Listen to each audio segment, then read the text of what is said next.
malam teman-teman semuanya. Sekarang kita akan belajar membuat kelas entitas, di mana kelas entitas ini berfungsi untuk menghubungkan ke tabel-tabel yang ada di database.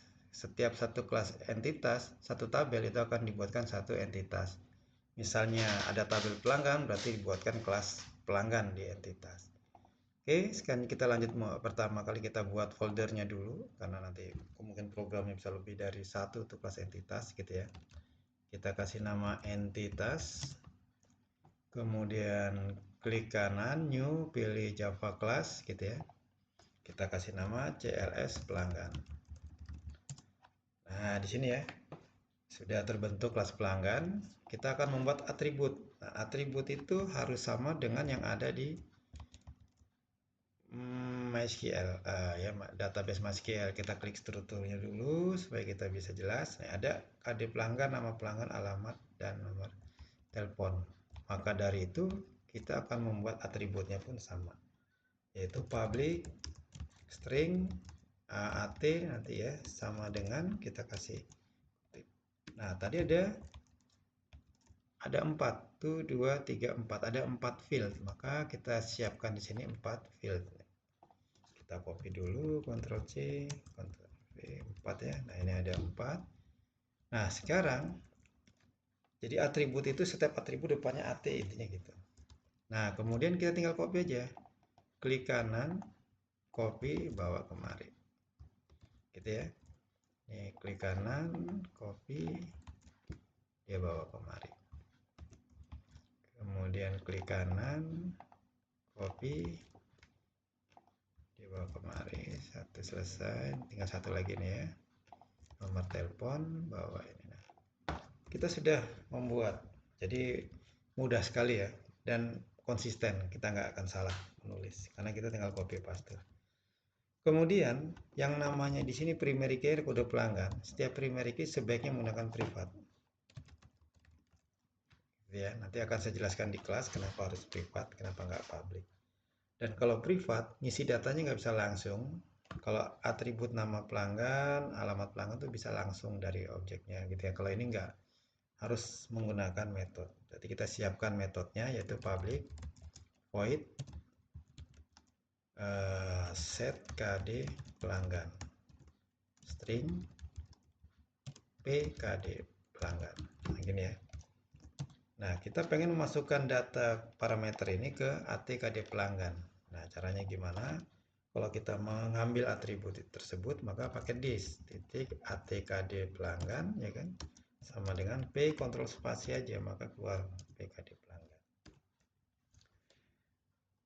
Nah, untuk ngambil data KD pelanggan pun nggak bisa langsung ya, harus pakai metode, yaitu public. Nah, karena tipenya string, maka di sini tulisnya string, yaitu get KD pelanggan. Nah, kalau di sini ada string, maka dia harus return. Return apa? This titik ATKD pelanggan. Nah, ini sudah selesai. Selanjutnya kita membuat untuk mencari data. Jadi public void cari pelanggan. Nah, gitu ya. Nah, udah buat metodenya. Seperti biasa, setiap mau berhubungan dengan koneksi, kita harus pakai try. Try di sini catch, sini apa namanya, catch gitu ya, buka kurung exception gitu ya. Kemudian baru di sini J option pen titik show message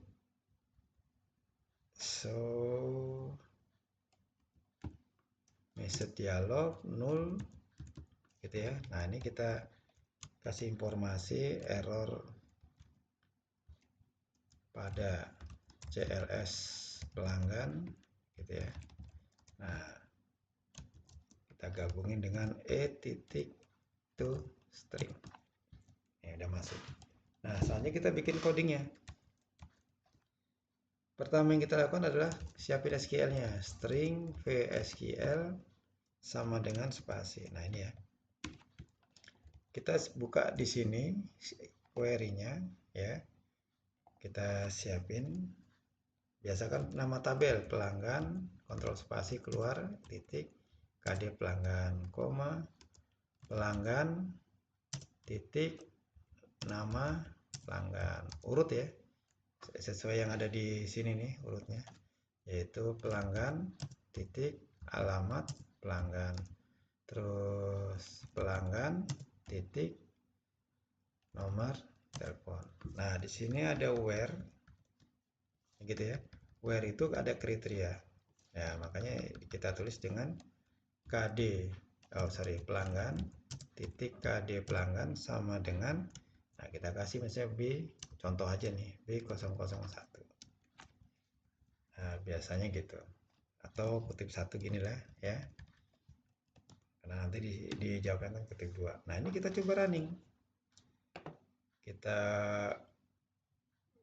lihat, kita go. Nah, ternyata tampil B01 tampil, berarti query ini benar. Kita blok gitu ya, kita copy ya kan, baru kita bawa ke program Pak kemarin, Ctrl V, kemudian biasa kita select sini, kemudian ini pelanggan ya kan, nggak apa-apa agak panjang tapi mudah dipelajarin gitu ya. Di sini, nah ini form dari pelanggan gitu ya. Nah ini where, nah, ini pelanggannya. Nah di sini ini kan kode pelanggan ya. Ini kita ketik, tapi maksudnya kita ambil dari atribut sini, ya, atribut KD pelanggan. Makanya kita kutip 2 plus plus kutip 2. Nah ini kita kasih dis titik ATKD pelanggan. Nah udah jadi. Kemudian kita buat kelas koneksinya, CLS koneksi. Nah ini ya, langsung dipanggil ya sama NetBeans ya, import koneksi gitu kan. Ocon sama dengan new CLS, kontrol spasi, enter gitu ya, kutip titik koma. Nah connection con 2 ya, Java SQL gitu kan. Kemudian con sama dengan ocon titik apa, koneksi DB. Nah ini koneksi pun akan langsung terbentuk di create sama ini importnya ini ya, SQL koneksi. Nah ini ya, langsung dibikinin.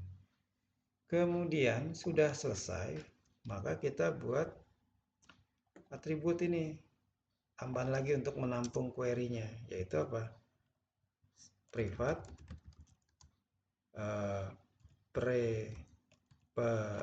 prepared statement gitu ya. Di sini tulis AT statement. Nah, gitu ya. Prepared statement. Nah, kita buat sini this titik AT statement sama dengan, nah ini con titik prepared statement. Nah ini query-nya udah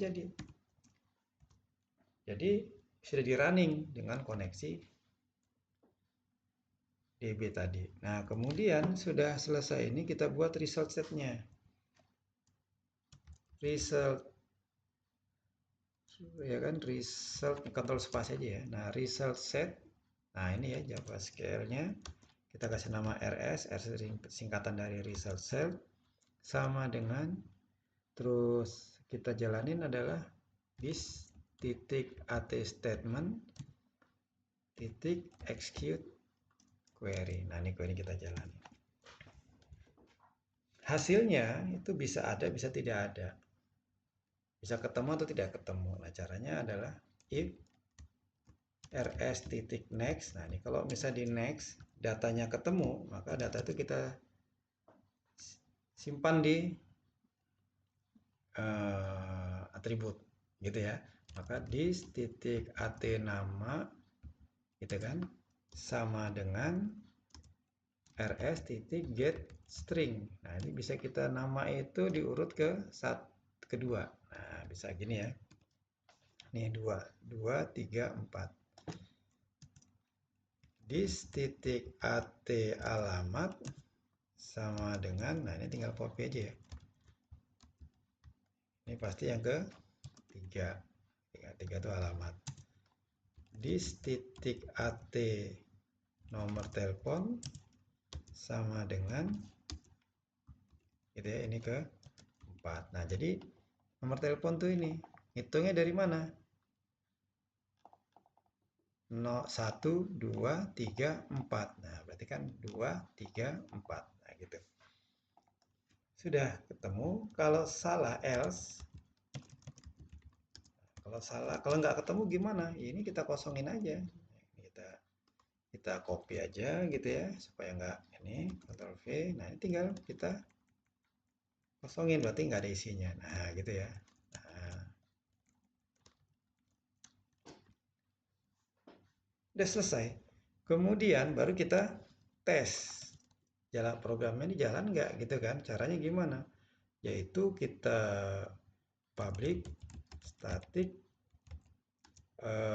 static void main string, ini adalah array, kita kasih argumen. Nah, sekarang kita buat CLS pelanggan, kita kasih nama O pelanggan sama dengan new CLS pelanggan. Nah, gitu ya. Kemudian O pelanggan titik set KD pelanggan kita isi dengan B001. Maka O pelanggan titik cari pelanggan. Nah, berarti harus ketemu tuh data pelanggan. Nah, kita cetak misalnya sistem apa nih? KD pelanggan gitu ya. Nah, di sini plus O pelanggan titik get KD pelanggan. Nah, ini tinggal kita copy aja. Ada 4 ya. Kalau di sini nama, gitu misalnya nama, maka di sini adalah AT nama pelanggan. Kalau di sini alamat misalnya alamat, maka di sini apa? Titik AT alamat. Kalau di sini telepon, maka di sini kontrol sini kontrol N gitu ya, delete, ada sorry. Ini aja ya kan. Delete, kita ketik AT, kontrol spasi, nomor telepon. Nah, kita coba, kita running. Kalau ini tampil berarti program ini benar. Shift F. Nah, ternyata tampil. Berarti program untuk mencari data benar. Nah, demikianlah program ini dijelaskan. Nanti Anda coba ya, sampai tampil seperti ini. Uji cobanya. Nanti bisa Anda kasih B001, B002 sesuai data yang tersimpan. Demikianlah program kelas entitas. Nanti kita lanjut lagi untuk update dan insert serta delete. Oke, selamat malam.